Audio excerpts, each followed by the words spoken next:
Good morning, venture capital. This is Metagame, and today's episode is about how collective investment vehicles are commanding a staggering $195 trillion that's actively reshaping global markets. $1.95 trillion. That's how much capital flowed through a single category in Q4. Not across all of venture capital, not across all of private equity. One category, pooled investment funds. And while you've been obsessing over which Series B got marked up, the institutional capital complex has been quietly executing a structural takeover of the entire private markets ecosystem. By the end of this, you're going to understand why your fund structure might already be obsolete. Let's set the stage. Pooled investment funds captured 90% of all Form D capital last quarter. 90% in one bucket. We're talking 3,770 deals totaling nearly $2 trillion. And here's where it gets uncomfortable for anyone running a traditional venture fund.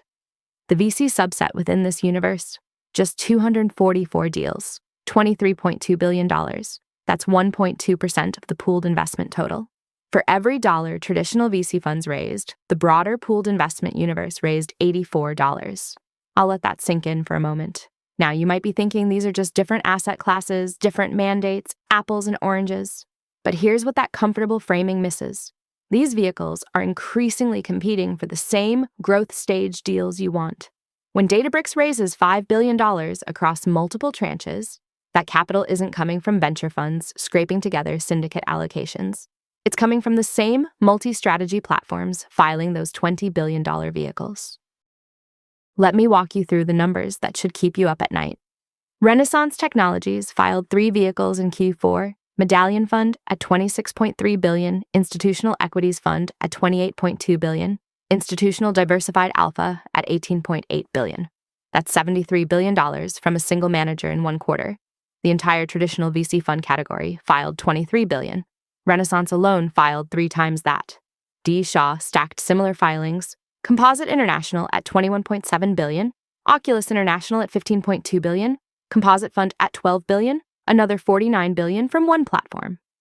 And these aren't hot money funds chasing momentum. This is permanent capital infrastructure being rebuilt inside private structures because public market liquidity no longer meets institutional needs. On the private equity side, KKR North America Fund 14 filed $17.5 billion. Bain Capital Fund 14 hit $11.78 billion. These are continuation vehicles, not first-time fundraises. Brookfield filed 3 vehicles over $13 billion each. This is industrialized capital formation, assembly lines, not artisan shops. The concentration is almost absurd. The top 50 deals account for roughly $600 billion. That's 1.3% of deals, capturing nearly a third of total capital. Western Asset Institutional Cash Reserves led at $129 billion. Prime Liquidity Fund filed $104 billion. These are cash management vehicles dominating Form D by sheer mass. Building a new product? Temez Labs takes you from napkin sketch to the App Store. Trusted by Fortune 500s for quality, security, and speed. Book your free strategy session at temez.ai. Now let's talk about why the $202 billion AI boom is accelerating this structural shift rather than existing separately from it. When Databricks raises $4 billion in Q4 and another $1.6 billion in Q3, when XAI Holdings files $5.32 billion, these aren't traditional venture rounds. They're hybrid structures mixing equity and debt, arranged by multi-strategy funds that can underwrite both the equity risk and the debt covenant packages. Traditional VC literally cannot compete with that product breadth. The mechanism is elegant if you're on the right side of it. Enterprise AI adoption is creating predictable, contractable revenue. KPMG's Q4 data showed 26% of enterprises deployed AI agents, with average AI budgets hitting $124 million. That revenue becomes collateralizable for private credit facilities. So you get structures that are part equity, part structured credit, arranged by funds that can toggle between strategies within the same vehicle. The Fed's lending data makes this even more interesting. Banks reported being more likely to approve loans to firms with high AI exposure and less likely for firms they view as adversely affected. That credit discrimination pushes AI losers into private credit markets where pooled funds dominate, while AI winners get both bank credit and private fund capital.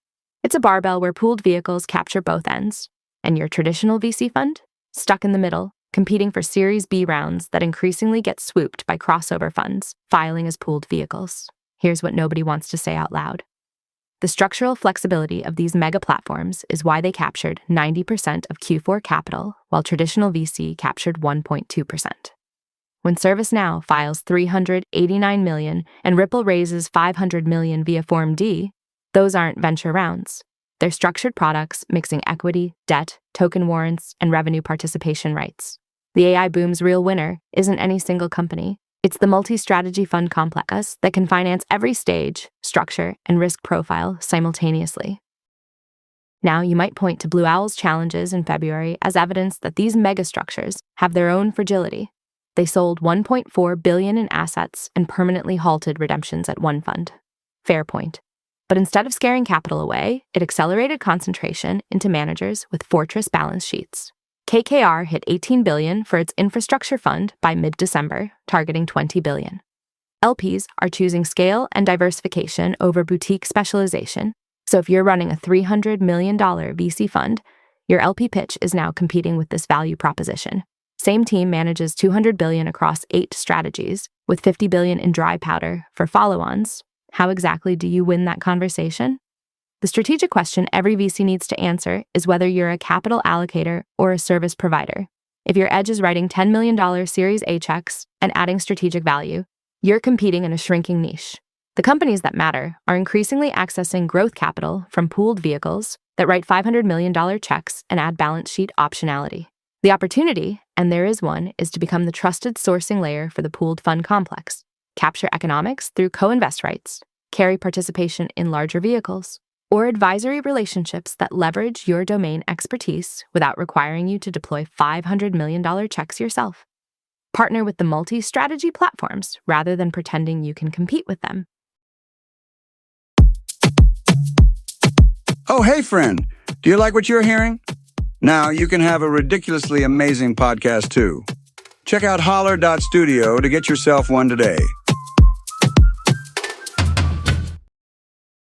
The risk of ignoring this is straightforward. You wake up in 2 years and realize every company in your portfolio that succeeded raised its growth capital from Blackstone, KKR, or a Tiger-style crossover fund. Your ownership got diluted to irrelevance because you couldn't follow on at scale. Let me bring this back to where we started. $1.95 trillion in one category, 90% of all private capital. The traditional VC fund structure was designed for a world where venture was the only way to access private growth companies. That world is gone. The pooled investment complex has industrialized private capital formation at a scale that makes traditional fund structures look like hobby shops. The question isn't whether this concentration continues. The question is whether you're positioning yourself to benefit from it or being left behind by it.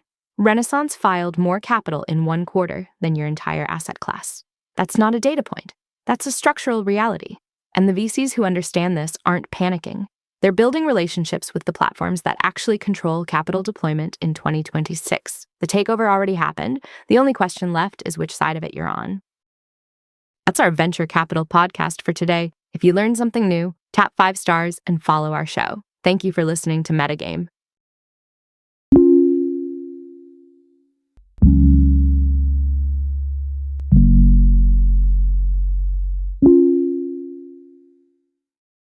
Grep News.